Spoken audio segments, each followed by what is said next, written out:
Mesdames et messieurs, on vous l'avait dit, il y a beaucoup d'excellents quilleurs dans les estrades pour regarder ces matchs et Giovanni va en rencontrer deux, Jean Rioux et Marc-André Remond. Giovanni? Bon, me voilà, je suis en compagnie de deux grands des quais, Jean Rioux et Marc-André Remond, que tout le monde connaît au travail de la province. Jean, est-ce que tu aimerais ça être à la place des quilleurs présentement? J'aimerais beaucoup, beaucoup être à leur place. C'est sûr et certain. C'est sûr, ah oui, c'est très sûr. OK, que pensez-vous des salons de quais associés, la formule qu'ils ont adoptée jusqu'à maintenant?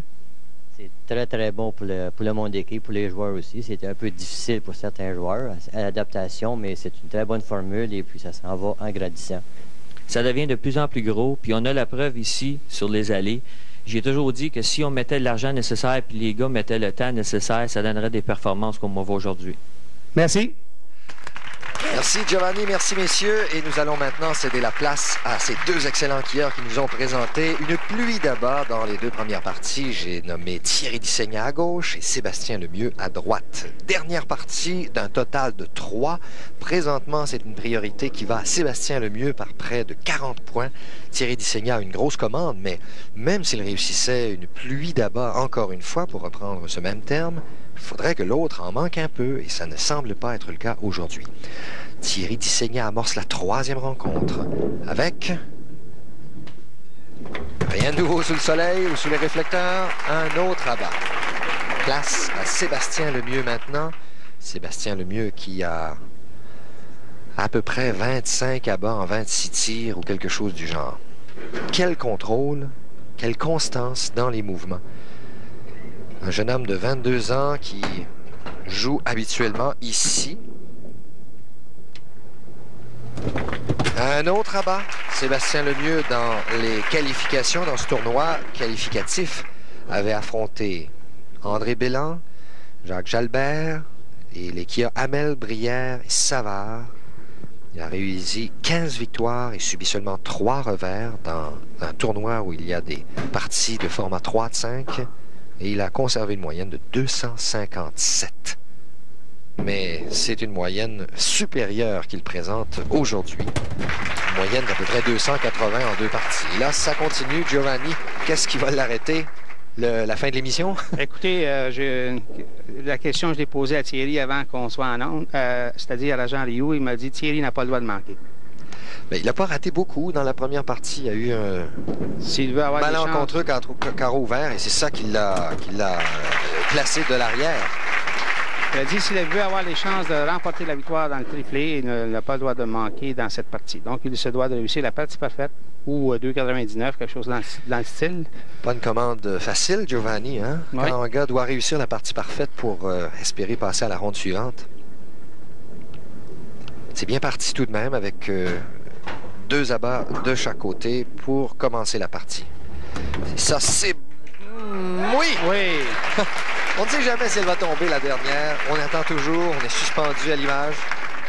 Nous avons une reprise, Giovanni. Commentez-nous ça. Oui, le lancer qui semblait parfait dans le triangle à gauche est revenu un peu haut.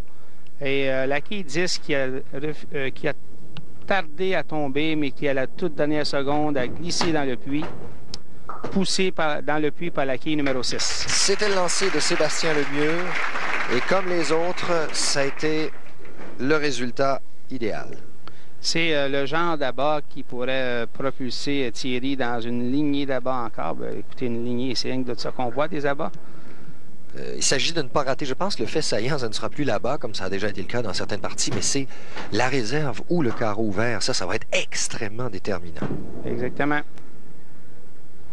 Et ça, là, c'est encore une fois... Non, non, non, non. Nous voyons... C'est 8 qui a résisté. Nous voyons que les quilleurs sont un peu hésitants sur l'allée numéro 13. Ils ont beaucoup d'abats. Écoutez, partie parfaite, 2,58, 2,64, 2,79. On se comporte très bien. Mais à chaque fois qu'on rate, c'est toujours sur l'allée numéro 13. Ce n'est jamais sur la 12. Jusqu'à maintenant, c'est la perfection sur la 12. Vous voyez, mesdames et messieurs, à côté du nom du quilleur, c'est le total cumulatif jusqu'ici. Donc, après 2 parties, c'est Lemieux qui mène 564 à 526. Vous aurez l'occasion de faire vos propres calculs, mais il tire de l'arrière par 38 points, si je calcule bien. Exactement, 38 points. C'est une avance qui peut être retranchée à 17 points. Avec cette réserve de Sébastien Avec un autre Lemieux. abat, oui, avec la réserve de Sébastien et un autre abat, jumelé un autre abat de la part de Thierry. 17 points avec seulement quelques 5-6 carreaux à jouer. Ça serait intéressant au maximum. Très beau match. C'est le moins qu'on puisse dire. Un peu rapide, c'est relevé un peu tôt, mais c'est bon. Il avait l'air de vouloir le résultat avant tout le monde. Oui, oui. Il faut lancer la boule, il faut la laisser progresser le long de l'allée, il ne faut pas être trop pressé. Ben voyez, 5 abats. Giovanni, si vous nous faisiez un calcul là, du nombre d'abats de chacun des joueurs, ça n'a pas de bon sens. Ben écoutez, il y en a un qui était à 20, puis l'autre à 22 après 2 parties.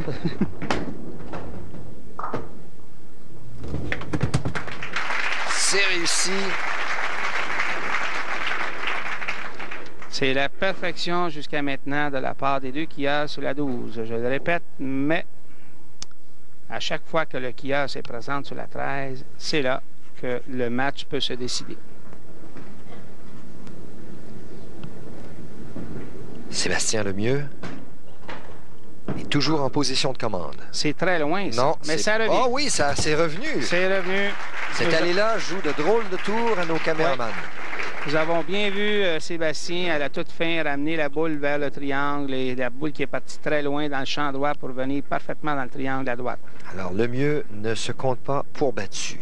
Il devra, je parle de Dissegna maintenant, continuer avec sa série d'abats. Il semble pas sûr, mais oui, c'est bon. C'est bon. J'ai la difficulté à commenter ça, ça n'a pas de bon sens.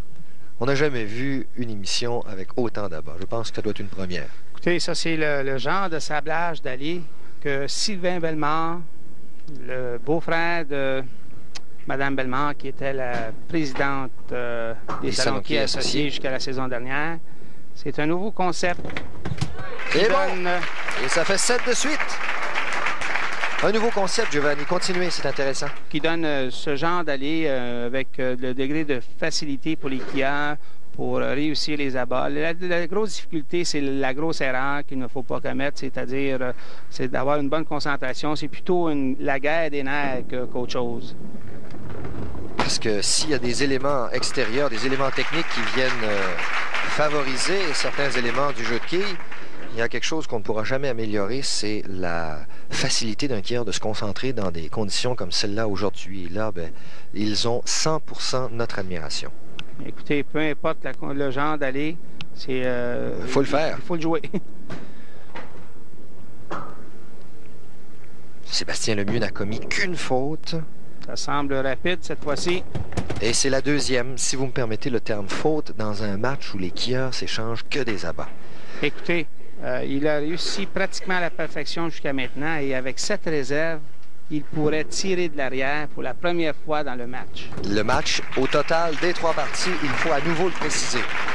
Oh, voilà qui devient intéressant. Voyez, après 5 carreaux, c'était une priorité de 21 points pour Dissegna. Donc, si la différence est de 38, on n'est plus qu'à 17 de différence. Et là, Dissegna n'a pas le choix. Il doit continuer. Quelle pression il y a. Il doit continuer les abats. Oui! Ça fait 8 de suite et on est encore en train de rêver à une autre partie parfaite, Giovanni. Il a besoin, je ne crois pas qu'il pense à la partie parfaite. Je sais une chose, c'est qu'il sait compter très, très bien. Il a été à l'école avant nous. Et croyez-moi, il sait qu'il a besoin de 3 autres abats pour passer en finale. Où sa partie parfaite s'était-elle arrêtée dans la partie précédente? Au 8e ou au 7e? C'était au... Il semble être sûr de son coup. 8e. Oui. Voyez à quel point il est sous pression. On n'a pas vu Dissegna être aussi excité, mis à part le 19 mars dernier à la fin de sa partie parfaite. Et quand dans la partie précédente, il a vu ses espoirs anéantis, là, il a quand même démontré un peu d'agacement. Il était un petit peu choqué. Oh là, Sébastien Lemieux sait que ça va mal pour lui, mais il reprend encore avec un abat. Voyez la situation. Après 7 carreaux, c'était 210 à 178. 32 points de différence. La différence était de 38 après 2 parties. Incroyable. Giovanni, le scénario évolue à chaque lancer. Sébastien n'a pas le droit de rater ici. Ça doit être 3 autres lancers parfaits jusqu'à la fin. Exactement.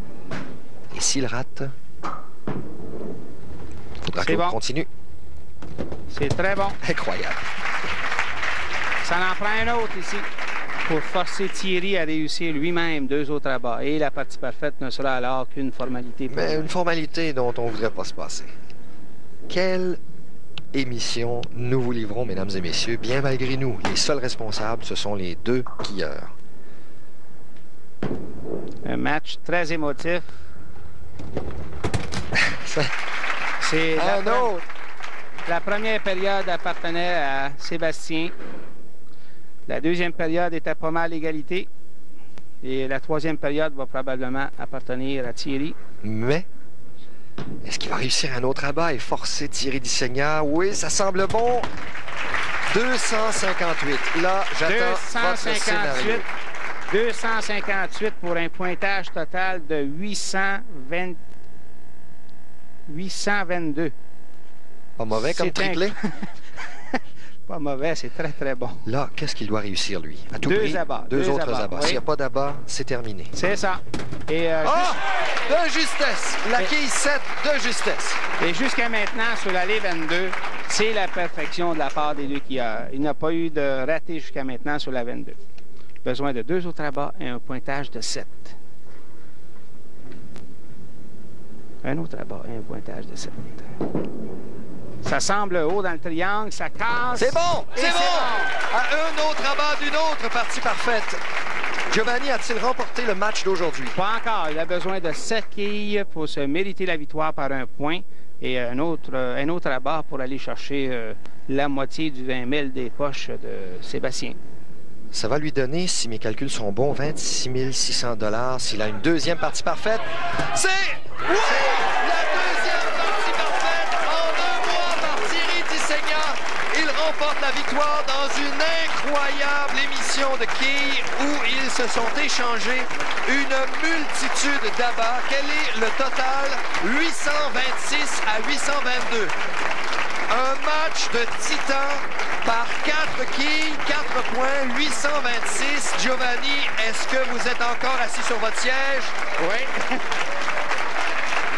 C'est inimaginable, mesdames et messieurs, et il passe à la finale. Il est assuré d'un montant minimum de...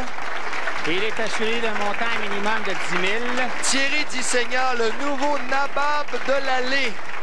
Le Crésus du triangle. Le roi des quilles au Québec jusqu'ici. Tout n'est pas gagné, mais on peut lever notre chapeau. On peut s'agenouiller devant cet incroyable technicien, ce tacticien, ce gars aux nerfs d'acier.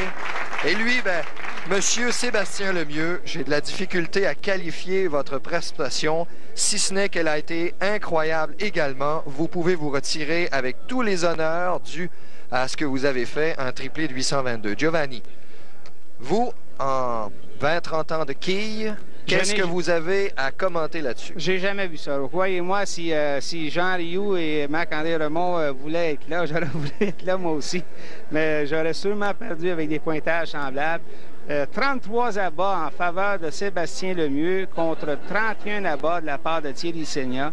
C'est incroyable, c'est la perfection. C'est 36 qu'on peut réussir le maximum pour un triplé de 900.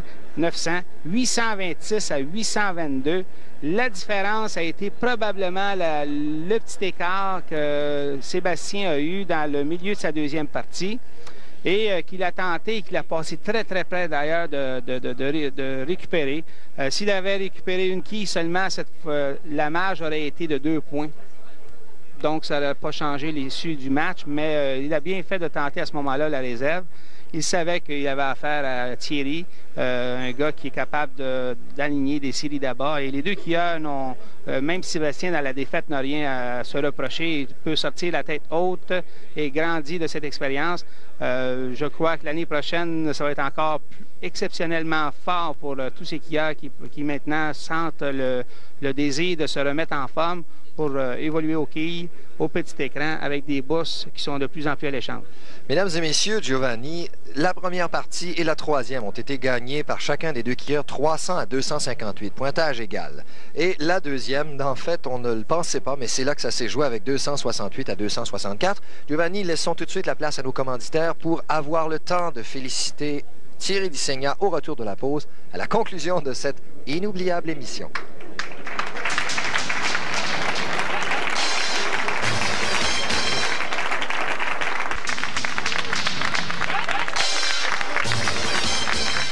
Giovanni Rossi et moi-même entourons deux grands quilleurs. Mesdames et messieurs, ils nous ont livré peut-être la plus belle démonstration. Deux amis également. Et il faut dire une chose, je vais commencer une entrevue avec le perdant. On ne le reverra pas la semaine prochaine, mais il ne doit pas s'en vouloir, même s'il a perdu, parce que 822, Sébastien, c'est un triplé extraordinaire. Oui, c'est un de mes plus beaux triplés à vie. Non, mais j'ai essayé de gagner, mais j'ai juste un petit peu mieux joué que moi. Vous vous en allez un petit peu. Un petit peu. 4 points, effectivement, c'est un petit peu. Vous vous en retournez avec, théoriquement, 13 333. Vous venez de voler à votre ex-ami, peut-être, une partie du 40 000 qu'il avait en partie parfaite. Et je trouve quand même que c'est une bonne consolation dans la défaite. Oui, c'est une très belle bourse, puis je suis très content. Giovanni, maintenant, Thierry Dissegna, vous avez sûrement un mot à lui dire. Thierry, comment tu te sentais? 42 points derrière après une partie face à Sébastien.